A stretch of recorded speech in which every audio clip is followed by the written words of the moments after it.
Good evening, everyone. I'm Bruce Downey. Thank you for joining us for this special one-hour tribute to three outstanding communities here in eastern Iowa. Back in 1991, TV9 kicked off a summer series that we call Our Town. Now, this allows us to showcase your town as our town for 1 week each summer. And over the last 9 years, we have visited 38 towns and cities across eastern Iowa, in southwest Wisconsin, and northwest Illinois. And this year, we're honoring North Liberty, West Union, and Cedar Rapids. Tonight, we begin our program in our town, North Liberty. This is a community in Johnson County that lies north of Iowa City and south of Cedar Rapids. It's one of the fastest growing areas in eastern Iowa. But TV9's Dave Franzman says North Liberty did not start out that way. In some ways, a more appropriate town name might be New, not North Liberty. Everywhere you look, you'll see newer homes, apartments, and businesses. Well, if you want the definition of a boom town, the dictionary might well show you a photograph of North Liberty. For instance, as recently as 1960, the official census out here was 334 people. Now, nowadays, the count's more like 5,200, and a lot of that growth has come in recent years. It's amazement to everybody, and you know, a lot of people are uncomfortable with that amount of growth.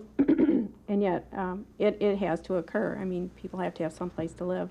And we like North Liberty, so why wouldn't everybody else? Joanne Belknap serves as unofficial historian of North Liberty. And while there's a lot of new in North Liberty, she can also show you the signs of a more distant past.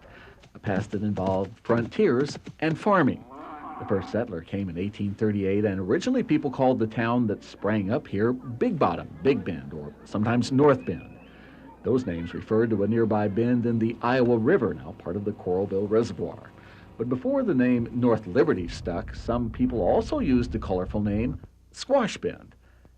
Now, that'd certainly look a bit strange on the old water tower, don't you think? Belknap says there's a story behind that.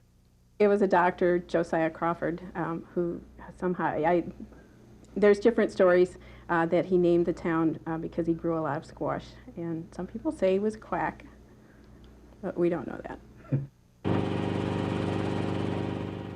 These days, nearby Interstates 80 and 380 fuel a lot of North Liberty's growth. But the town was also in the right place, transportation-wise, nearly 100 years ago, too. The interurban rail line between Cedar Rapids and Iowa City stopped in North Liberty. Generations of students used the train as a school bus to attend classes in Iowa City. Clear back in its regular bank. That was a big high bluff there. Dean Coughlin is one of the few people who probably remember North Liberty's first real industry. In the 1840s, this was the site of the state quarry. And when the water level in the lake drops, you can really see the remains of giant stone blocks. Quite a bit of it down there. It's drilled and was ready to move, and then they either stopped or got enough or whatever the case was. What's so important about the stone underwater here? Well, it ended up as the building blocks of some well-known Iowa places like the old Capitol in Iowa City, and years later, even the state capitol in Des Moines. So in a way, you might say the early history of North Liberty is also Iowa's history. Since so much of North Liberty's growth has happened in recent years, no public building dates back to before 1960. One city official says that makes repair and upkeep a lot easier. Well, since 1990, our town North Liberty has grown by more than 55%, making it one of the fastest growing towns in the entire state. What's the secret to its success? TV9's Gerald Resnick says it's new business, new homes, and new families. In this past 25 years, it's changed just radically, the growth in North Liberty. It's been a transition for the town from being a bedroom community into more of a full-service community. The key factor probably for us is our location, in that we are between Cedar Rapids and Iowa City. We have access to labor pools in both cities. So, location. People want to get out of the town in which they work, I think, and they like to live out a distance. And it's been open out here, and there's been spaces, and there's been a lot of housing built in North Liberty. Dean Jones has watched North Liberty grow for the past 30 years. He's not surprised. Jones started it. He bought a farm on the edge of North Liberty in the 1970s, turned it into the Quail Creek Golf Course, and helped invest and build this unique 5-story condominium where he still lives. Now at the age of 89, he can see the building from his window. Construction on a dozen new houses began in March on one street alone. Jones chooses one word to describe it all. Fantastic. Phenomenal. It's great. It's a challenge. It's an opportunity for us to be able to plan for the future. Mayor Chuck Hippie moved to North Liberty in 1990, right when the boom began. He served on the park board and city council before becoming mayor, and he says it's been a challenge keeping up with the growth. The census numbers, 2,926 people in 1990, 3,666 in 1994, 5,200 this year, and projections put the population near 9,000 by 2020. You need to look no further than this short stretch of road to see the incredible growth in our town as families moved in. Business followed, places like the eye clinic and pharmacy. There's a bank on the corner. As the population grew, so did the need for city services. So they put up this large community center back in 1997. City leaders planned well with land for new parks and money for more city employees. Engineers are even designing a new sewage treatment facility plant to keep up with all of those new homes. You can't stand still. You've got to be having some progress. If you don't, you're going to go backwards. And this community plans to move forward. We want to be able to retain the small town character, and that's part of our plans for future development. Having smaller developments, not the large conglomerates coming into the town, just to be able to retain that small town atmosphere. That's what North Liberty is all about. Growth tempered with good planning to keep it grounded no matter how big it becomes. One sign of the tremendous growth in our town is the need for more police protection. The city has hired one policeman and will hire a second officer later this year. Businesses in North Liberty say the people are the city's biggest and most important asset.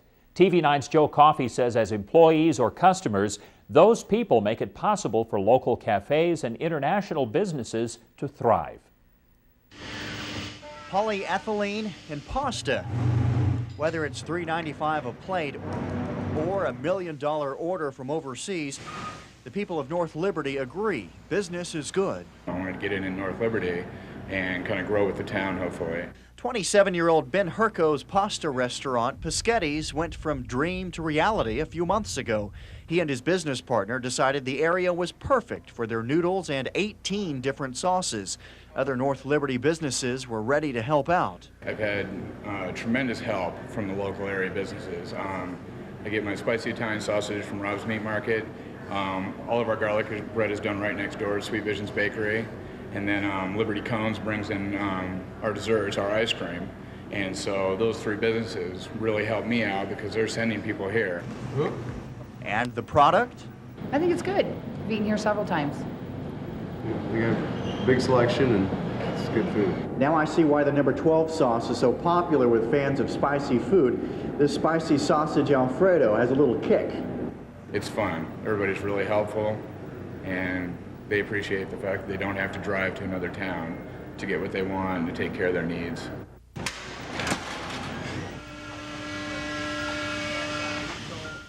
North Liberty's biggest employer is making a lot of noise in the plastics industry. Centro Incorporated is the largest custom rotational molder in the world. Air ducts, porta potties, combine parts. If it's plastic, Centro can make it. But it's the Centro employees that make things happen. Part producer Glenn Burbick is working on combine head points. Flame it, formulate it, put it over there, and it gets molded up to a deck on the back side of here. And then we hang it up, and then it's onto the customer and goes. With a little training, John Lathan has become a finishing pro. He's working on filters for John Deere golf course mowers. I enjoy working on the part.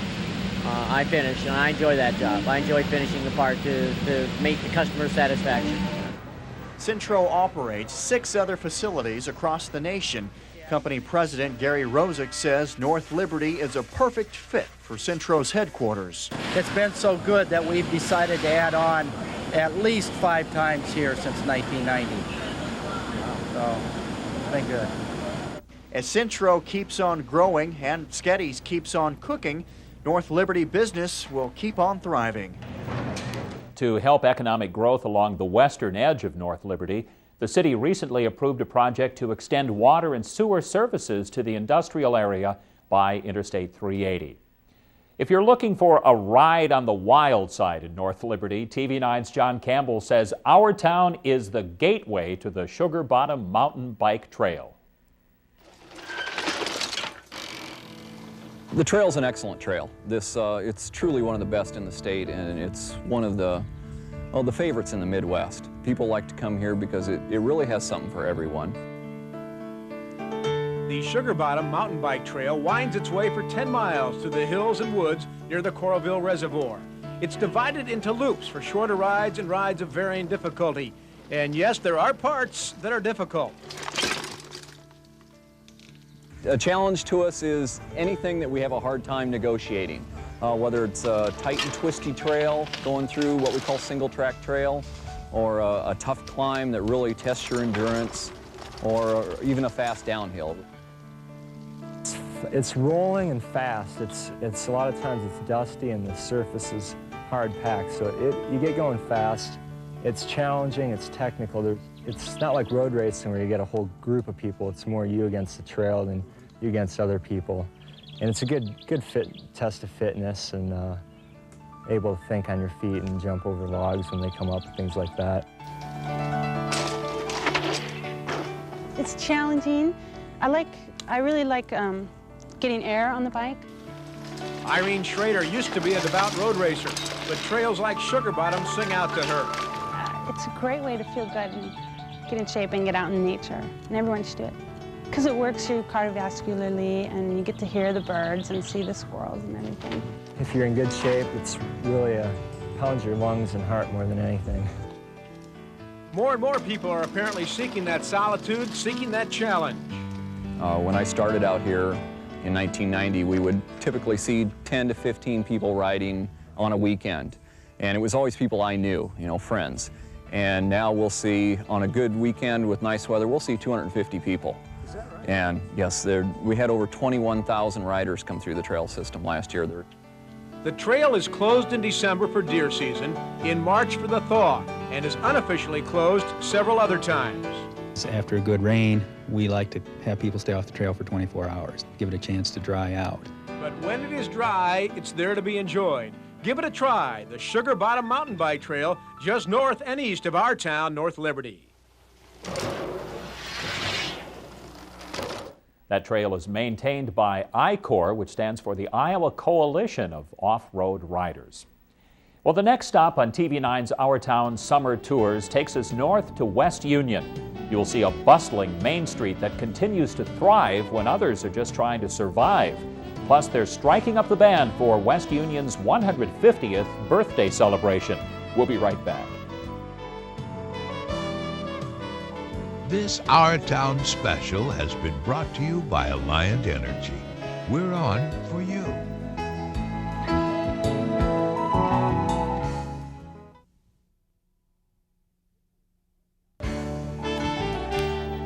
TV9's Our Town Summer Tour continues now in West Union. Our Town West Union was not the first town to spring up in Fayette County, but a growing community was planted there just a few years after settlers started moving into the area. That community has remained the home of Fayette County government, but TV9's Dave Fransman says the history of West Union shows that wasn't easy. There was never a time when a Fayette County courthouse was located anywhere but this small hill in downtown West Union. But it was a 70-year struggle. In 1851, West Union beat out several other communities by just a few votes to claim the title of Fayette County seat. 2 years later, the now abandoned town of Westfield tried to move the courthouse. Then in the 1860s, Fayette voters tried twice to grab the courthouse for themselves with new elections, but West Union hung on. A fire burned that first courthouse to the ground in 1872. Other towns then wanted another election to move the courthouse, but West Union residents raised $5,000 to rebuild. not only have they raised money for the courthouse, but if you look back over the history, when it's been time to really pull together, this community has really done it. Town historian Fran Bowden says unfortunately townspeople in bygone years soon got another chance to prove they had community spirit. That second courthouse also burned to the ground in 1922.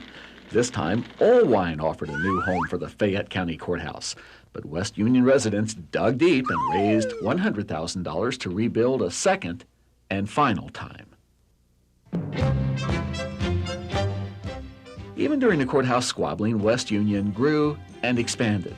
And like many Iowa towns, a lot of businesses here depended on agriculture. Of course, agriculture was important here in West Union, as it was everywhere in Iowa in the early days.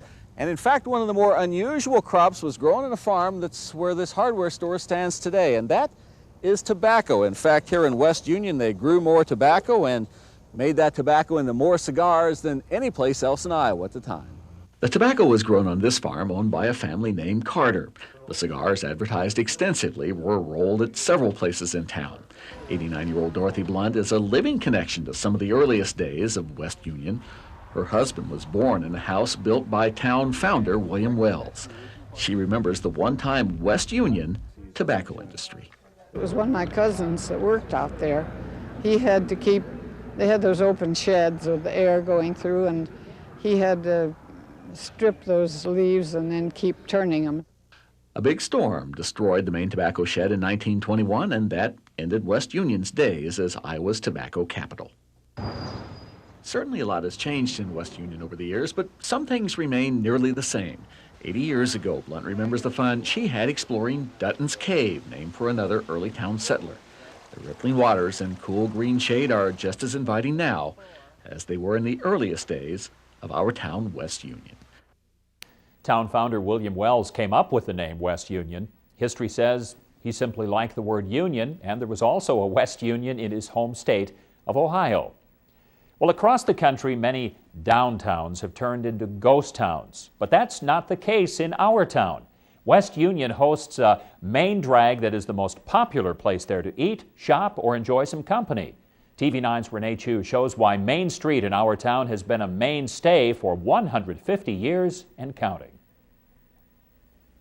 If you think Main Street, USA is just a picture-perfect memory in black and white,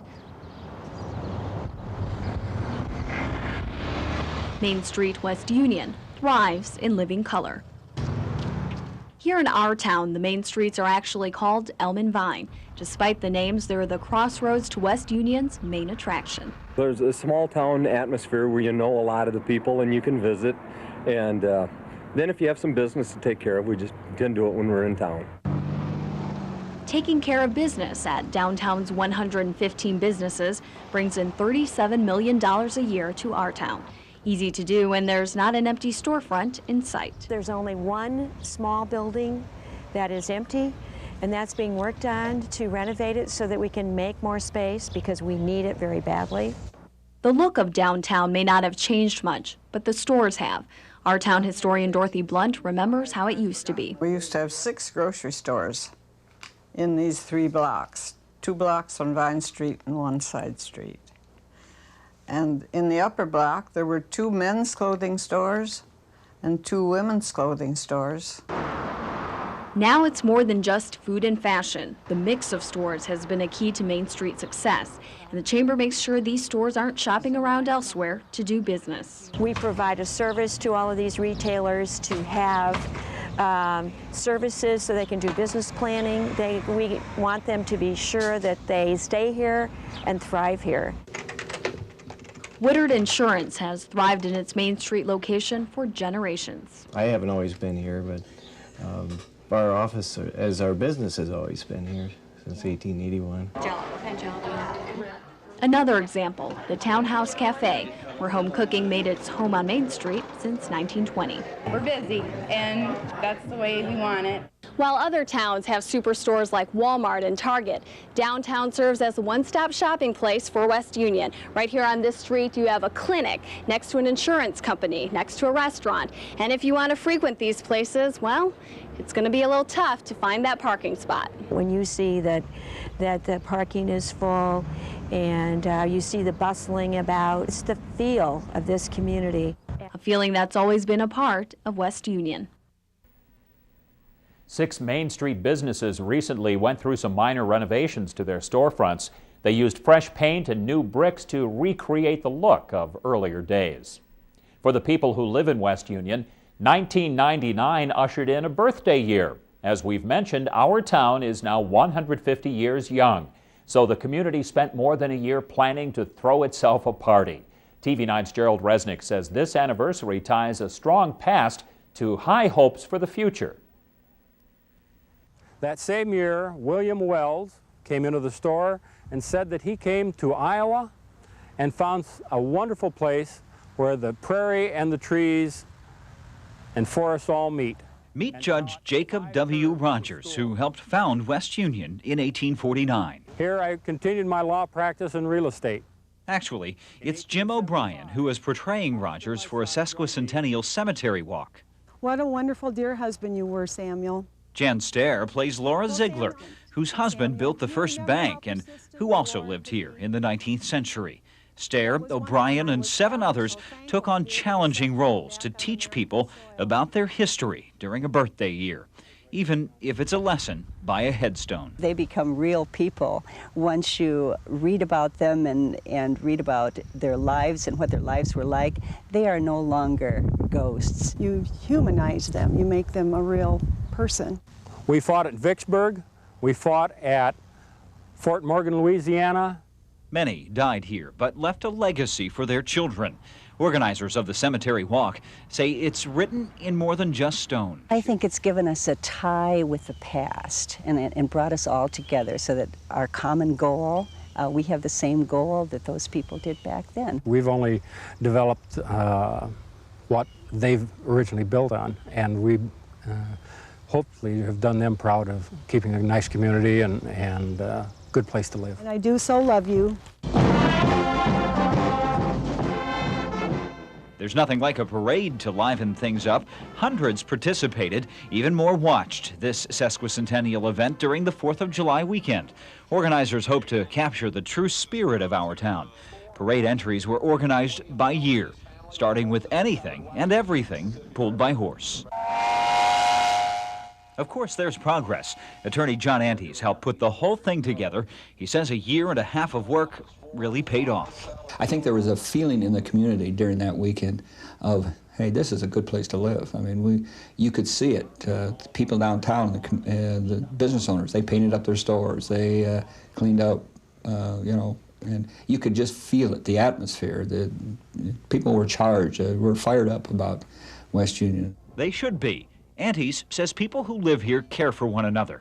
He says these celebrations show off the best West Union can be and the promise of the future. Some people don't want to live in a small town, but we want to show, hey, this community is forward, progressive, and we love it, and we want to stay here, and we want you as in the future to think of it as a place to come back to and to live and to raise your children. The sesquicentennial events here not only celebrate this community, but are helping to pay for something much more.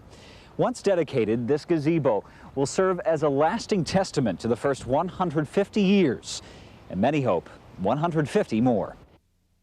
Volunteers will act out the Founders Play once again on August 22nd. There are also plans to involve schools in the program this fall. Well, we might be in those lazy, hazy, crazy days of summer, but that's not the case for one man in our town, West Union. This is a busy, busy time for Frank Olson. TV9's John Campbell says 6 days a week he puts on his uniform and heads to ball diamonds all over eastern Iowa. Under those sunglasses is Galen. How you doing, Galen? Yeah, looking marvelous today. Jack Flynn, 10 after 5, 12 after 3, international on the 9th. No time limit.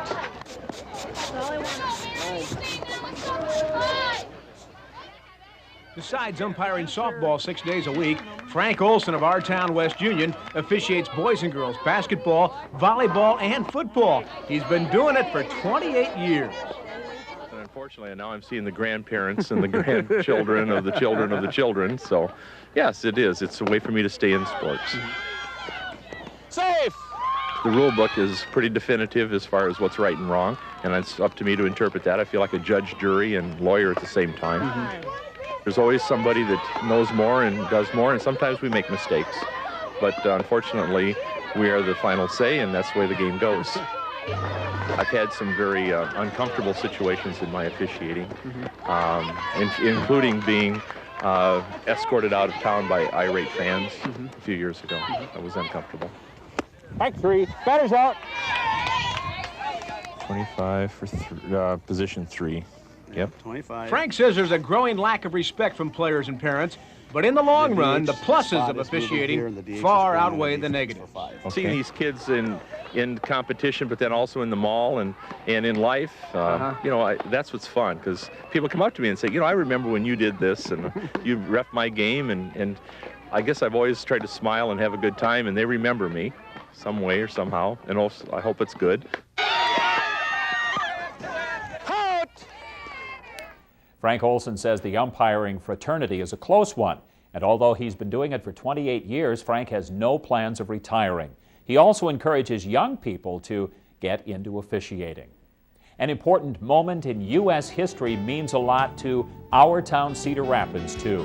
Up next, you'll see how Cedar Rapids' largest employer played a key role in the first walk on the moon. And it's a history-making moment for religion in Cedar Rapids. We'll show you the first Muslim mosque in the country. Stay with us.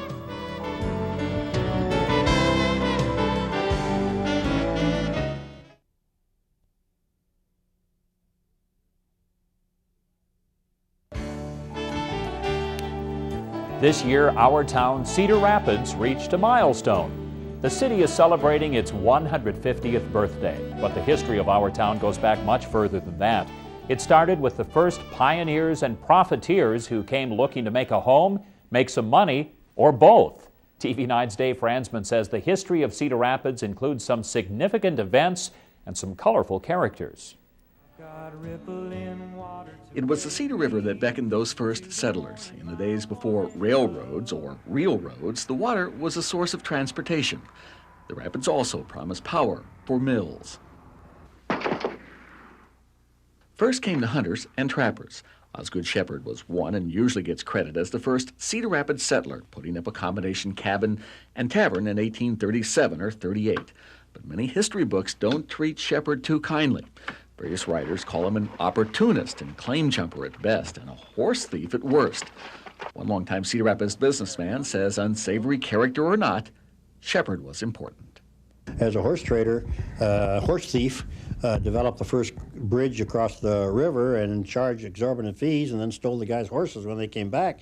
Actually, you've got to take him as the most important, because he started the whole thing. Started perhaps, but Shepherd didn't stay long. He sold his squatter's rights in a few years to a group of early founders like Judge George Green. It was Green and others who laid out a town and sought out others who shared their vision. Now, the kind of business arrangement we're talking about these days might take place in a hotel conference room like this one, but this was 1843, and it happened in Michigan. Now, one of the early Cedar Rapids pioneers, a Judge Green by name, went to Michigan to meet with a family that had a flour milling business, and he had an offer for him. He said, if you come to Cedar Rapids and put a dam on the Cedar River and then a flour mill, we'll deed you 1/12 of the entire city.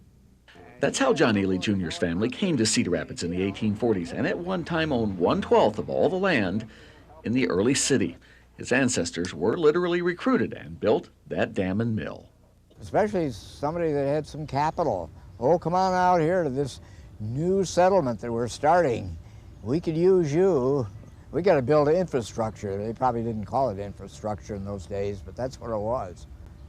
Building bridges, building roads, that sort of thing.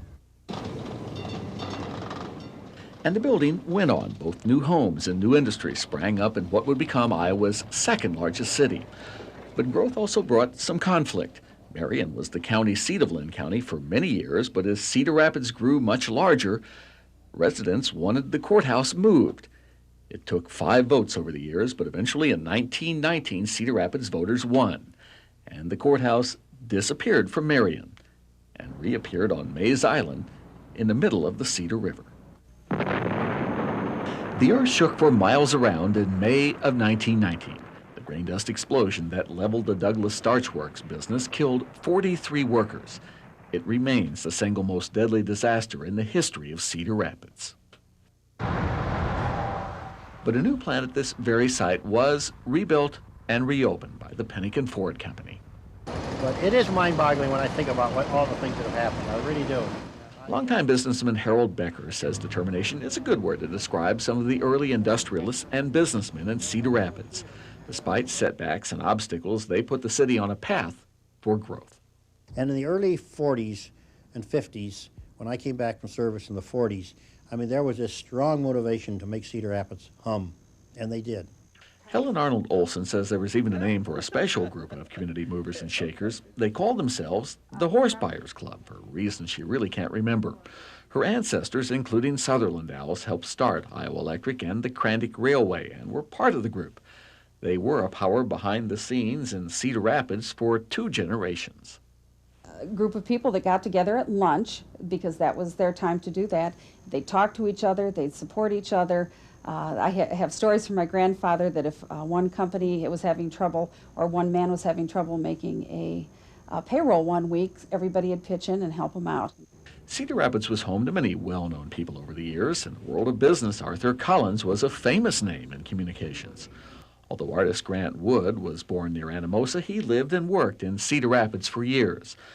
But how could anyone ignore the Cherry Sisters? At the turn of the century, they were widely considered the worst entertainers in the whole world. You want proof? How about this review from one of their first big shows in the late 1890s? Such unlimited gall as was exhibited last night at Green's Opera House by the Cherry Sisters is past the understanding of ordinary mortals. You see, their singing and acting was so terribly bad, it was considered entertaining. And they even played vaudeville in New York. People would line up hours ahead to get good seats, to gawk, and to throw vegetables. In later years, some theaters put up screens to deflect the flying food. The mouths of their rancid features opened like caverns, and sounds like the wailings of damned souls issued therefrom. Ooh, that hurt. The Cherry Sisters sued for libel after that one review. A jury listened to the act and promptly ruled in favor of the newspaper. Both Cedar Rapids and Marion may have to take some credit or blame for the Cherry Sisters. Family members lived in both communities at times. Lead singer Effie Cherry even ran twice for mayor of Cedar Rapids in the 20s on a platform that included an 8 o'clock curfew for minors. By the way, she lost in a landslide. Well, millions of people around the world tuned in on July 20th, 1969 to watch the historic lunar landing. If you watched, you can thank a company in Cedar Rapids. Collins Radio, now Rockwell Collins, made the extraordinary event a possibility. TV9's Gerald Resnick looks at the space legacy that was built in our town. The President of the United States is in his office now and would like to say... We had already broken free of Earth's orbit when President Kennedy set the 60s challenge to put a man on the moon by the end of the decade. A company in our town, Cedar Rapids, accepted. Collins Radio was already working on the Mercury and Gemini programs when Apollo came along. These three all played a key role in the race to space. Kay Fisk worked in the factory, while Jim Westcott was Collins' program administrator for the moon mission. John Nyquist managed the company. We build all of the communications and the data and the equipment for the television and put on that capsule. So everything that you could see from the Earth come via Collins equipment. 600 people in Cedar Rapids worked for months on end building the radio equipment. It was a little tense, although we were quite certain of ourselves. We knew our equipment had passed all kinds of tests. In fact, Westcott says there were more watchers than workers, inspectors, making sure nothing went wrong. Whether they were directly involved or not, most of Collins' 9,000 workers were watching when Apollo 11 blasted off on July 16th, 1969. They were watching 4 days later. Most of the people that worked on the project didn't even come to work. They were so emotionally involved that it was almost impossible to focus on what you were doing. Tranquility Base here. The Eagle has landed. Fisk says she cried when Buzz Aldrin and Neil Armstrong reached the moon. Michael Collins remained in the orbiter above. The fact that we were part of it, and some of it came from Cedar Rapids, and we were darn proud of that, was fantastic. It was hair-raising, was what it was. And a relief to hear Armstrong's famous words. That's one small step for man, one giant leap for mankind. It was like being a part of history. It was like being involved in every science fiction comic book that you'd ever read, and you were a part of it. 30 years after the Apollo 11 mission, the layout here at Rockwell has changed somewhat. The people have changed. The company still works with NASA, but the focus has shifted from space to you. Rockwell Collins is a big player in cockpit and cabin design, from the way pilots communicate with air traffic controllers to the entertainment passengers hear and see. We are making flying safer, I think is the key. Dr. Raj Agarwal is the vice president for the Advanced Technology Center. He says the company is looking to the future. Spectacular, isn't it? One design being developed is now more science fact than fiction. Soon, pilots will use synthetic vision to see the terrain while flying through fog and storms. I think I expect this company to go back to the glory days of old Collins. A company and community that helped take humanity from the Earth to the moon and back. Rockwell developed another aviation system that's in almost every commercial jet. TCAS helps pilots avoid mid-air collision. 169 places of worship exist in our town, Cedar Rapids. But did you know one of the oldest involves the Islamic culture? The oldest Islamic mosque in North America was built in our town, Cedar Rapids, in 1934. It's called the Mother Mosque of America, and it still plays a central role in Midwest Muslim culture. TV 9's Joe Coffey looks at this unique chapter in our town's religious history.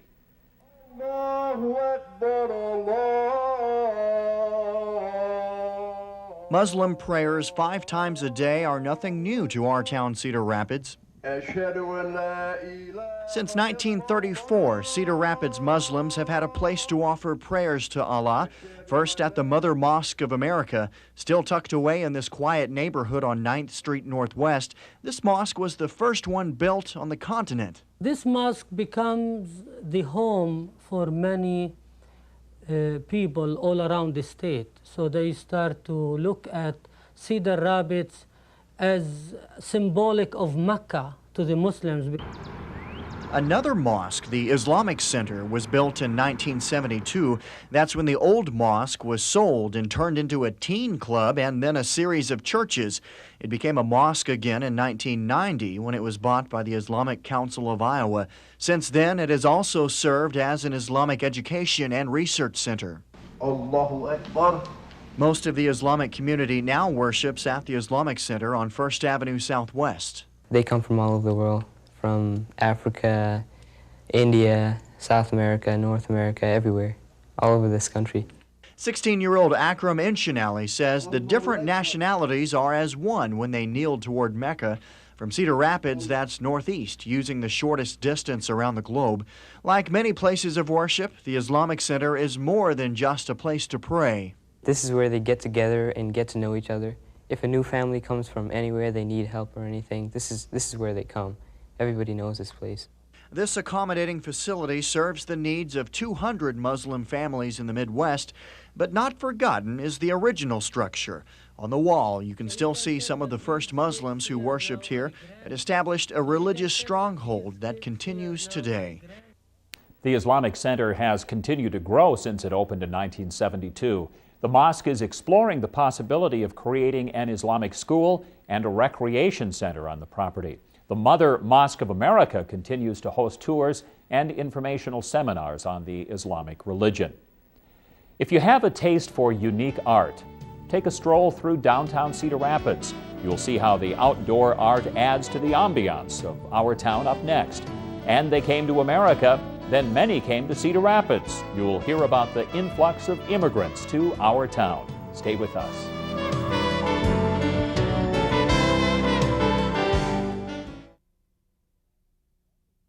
If you think art is only something to be admired on a wall or enclosed in a case, a walk through downtown Cedar Rapids could change your mind.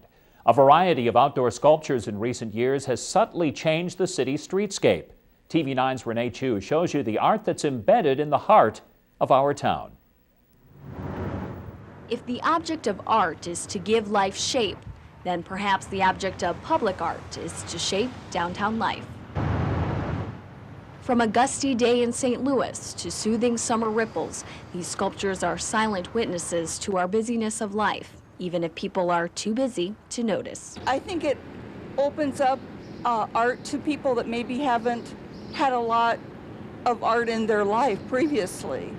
Already in its 6th year, Sculpture on 2nd Street Gallery currently boasts 9 sculptures. This rotating exhibit is just one of the joint efforts between the city and nonprofit organizations like the Renaissance Group. It becomes more than just a place to walk to get from here to there. It becomes a place to be and to enjoy. The financial support mainly comes from the buyer's family. The selection starts with the nonprofit group Art in Public Places, which puts out the call for entries. It asks for submissions and include the name of the piece, the artist's name, where they're from, something about the piece, and depending on the project, then those submissions will go to a selection committee. When deciding what actually goes onto the sculpture pad, judges look at several factors. They look at sustainability, what kind of material is used in these sculptures, and if that will withstand the outdoor elements. Then they look at style. They see if it detracts or enhances the surroundings. And finally, they look at the substance of the piece, what this creation says to you, which can prompt some rather creative interpretations. Dunk tank, or the ball, psychological ball, hit it, go in the water tank. Meanwhile, this mouse-eared bone in front of the Cedar Rapids Public Library provokes an earful of responses. It seems to me that it has a lot of emotion in it. I see a flow, some sort of a flow, maybe flow with learning. There's also Skyblade in Green Square Park, which was just dedicated this month. Of all the art I've seen, I think it's probably the strangest that I've seen so far. The newest sculpture on the block is this one at the APAC Plaza. It's called Rapids. These stainless steel beams stretching 46 feet represent the Cedar River. And the temple top in the center that is white represents the War Memorial, part of, the top of City Hall. The funding for Rapids started with APAC's $100,000 grant. 30 businesses and individuals donated another $100,000. Makes a statement. It creates hopefully some controversy and some enjoyment. And Renaissance Group and Art in Public Places want to keep creating that enjoyment with at least one new outdoor sculpture every year. Aristotle once said, "The aim of art is to represent not the outward appearance of things, but their inward significance." If these sculptures accomplish that aim, we can then sense the significance of art in our town, Cedar Rapids. The next art addition to Cedar Rapids will be a sculpture for the Great America Building Plaza on 1st Street Southeast. Art in Public Places and the Renaissance Group have already put out a call for entries. 150 years ago, our town Cedar Rapids was considered the land of opportunity. Eastern Iowa offered fertile farmland, clean air, and many jobs. And thousands of people came from foreign lands hoping to find a better life in our town Cedar Rapids. This trunk comes from a Cedar Rapids family, the Lofek family, and this is where you would put all your worldly possessions as you left your ancestral home and traveled to America. Since our country was founded, immigrants from around the world have packed their belongings and come to America.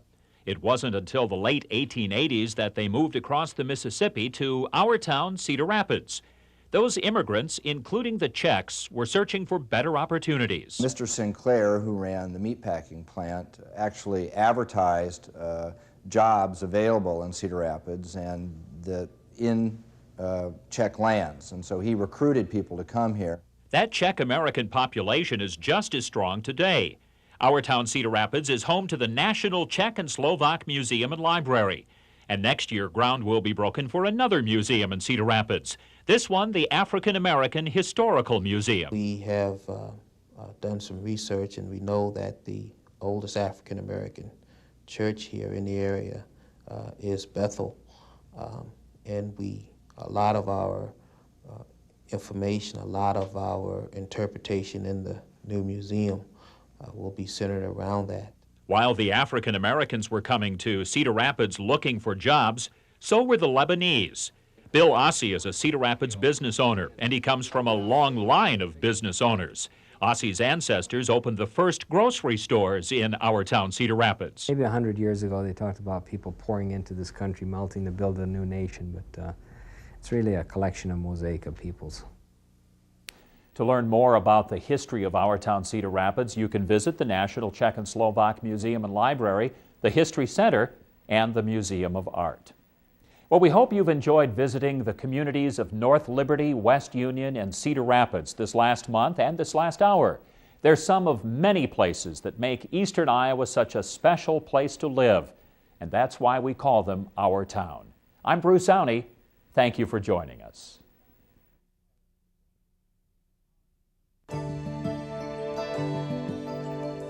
This Our Town special has been brought to you by Alliant Energy.